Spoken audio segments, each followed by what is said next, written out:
काकू, मला माहिती तू खरंच हा हौसेने कार्यक्रम ठेवला होतास.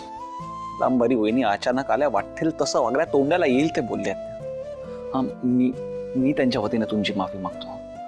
प्लीज. नाही सिद्धू, अरे तू कशाला माफी मागतोयस? जे घडलं त्यात तुझी काय चूक आहे? नीलांबरीने तिच्या मनात इतके दिवस जे विष होतं ते आज इथे ओकून गेले. ती जाऊ दे. आजचा हा कार्यक्रम तुला, भावनाला, होणाऱ्या बाळाला आशीर्वाद देण्यासाठी होता. आम्ही सगळे आहोत ना, आमचे आशीर्वाद तुमच्या पाठीशी आहेत. नाही भावनाची आई, एवढ्या चांगल्या कार्यक्रमाला नीलांबरीनं असा विचका करायला नको पाहिजे होता. आज काळे पाटील घराण्याची मान तिच्यामुळं खाली झाली. नाही, याची शिक्षा तर तिला मिळालीच पाहिजे. सिद्धू चल, मला ताबडतोब घरी घेऊन चल.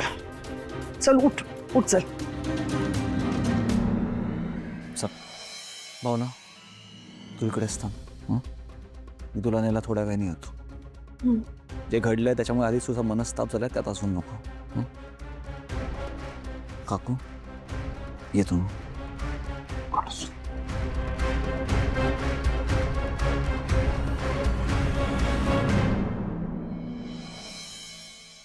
आई, सोडा. अधिराज, अधिराज, लवकर ये.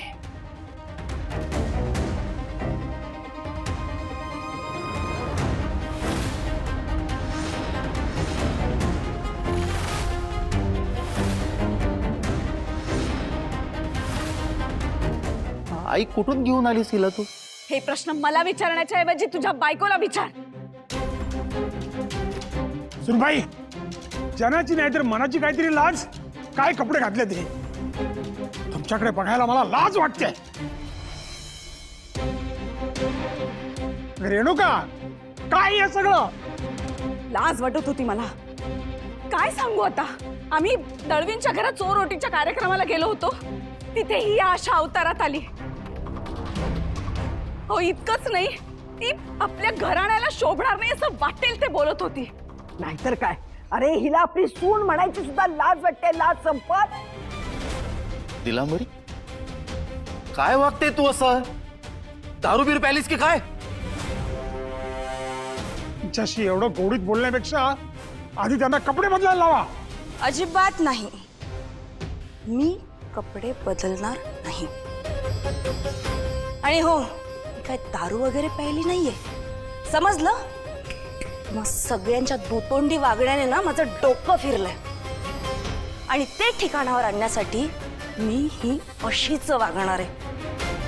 आणि काय, गाडे पाटलांची इज्जत केली तेल लावत. मला नाही फरक पडत. नीलांबरी! चल पप्पा, जरा शांत घ्या. अशा कपड्यातल्या बायका कधी पाहिलं नाही.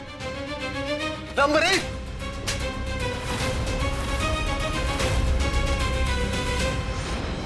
काय बोलते, कोणाशी बोलते, काय कळतंय का? आणि काय घाणेरडे कपडे घातले ते? फरक.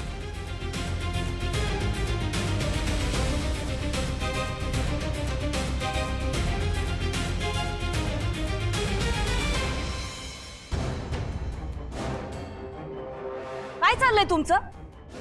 नकोयत मला ही असली अब्रूची वस्त्र. आजवर गाडे पाटलांची अब्रू राखण्यासाठी मी खूप प्रयत्न केले, पण आता नाही. आणि हो, एक गोष्ट सगळ्यांनी कान उघडून ऐका. काहीही झालं तरी आजपासून मी ही अशीच राहणार आहे, कोणाला आवडो किंवा न आवडो. नीलांबरी, अगं काय बोलतेस तू? आधी कपडे बदलून येते. इथे आसपासच्या लोकांनी जर पाहिलं तर काय वाटेल त्यांना?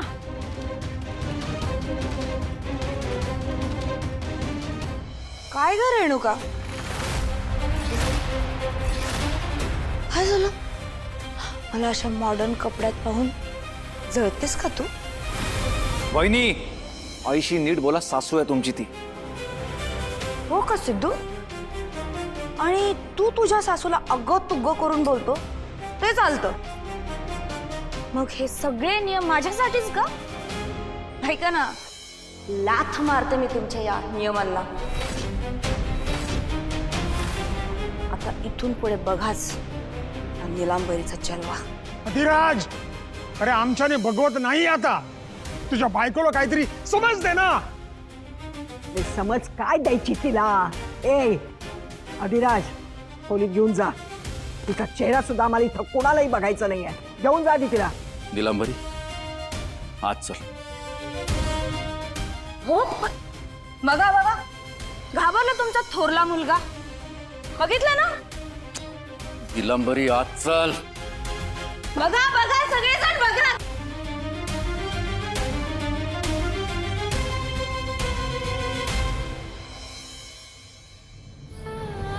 हे सगळे काय करतात? असं पायपुसणीसारखं पाय पुसून जातात तुला. किती दिवस हे घराचं स्वप्न घेऊन फिरणार आहेस? तुला वाटतं तुझं हे स्वप्न पूर्ण होणार आहे म्हणून? तू आणि निवासने ही वर बघणारी पोरं जन्माला घातलीत. लक्ष्मी, जो प्रकार घडला तो भयंकर होता, मान्य आहे मला. पण तू अशी सुन्न बसून राहिल्याने काय होणार आहे? तू जरा शांत हो बरं.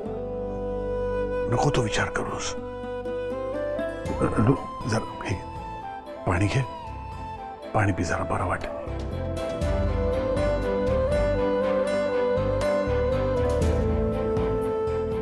मला काही सुधरत नाहीये हो.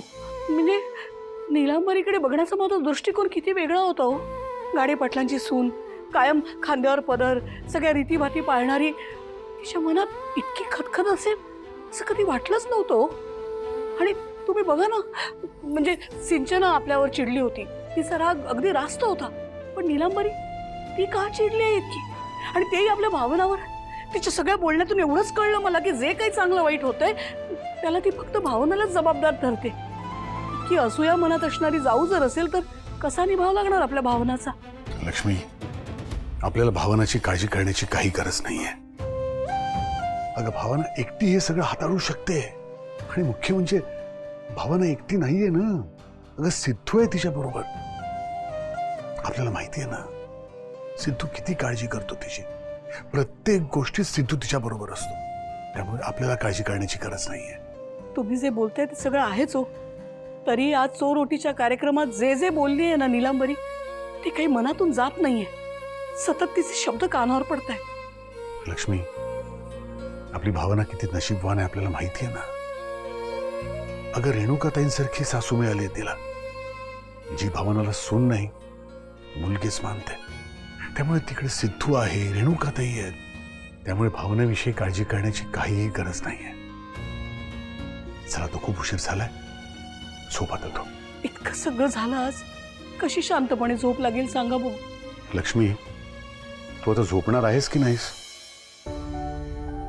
तू जर झोपली नाहीस ना तर परवा भावना आणि जान्हवीने जे केलं ना तेच मलाही करावं लागेल. ते बदाम घालून दूध. अगं बाई, नाही नाही, झोपेन मी आवरते आणि झोपते. तर तुम्ही पडा आता. आणि काय? हा, कुठलेही वाईट साईड विचार मनात आणणार नाहीये. मन शांत ठेवेन, शांतपणे झोपेन. ठीक आहे? आता कसं शहाण्या मुलीसारखी बोललीस.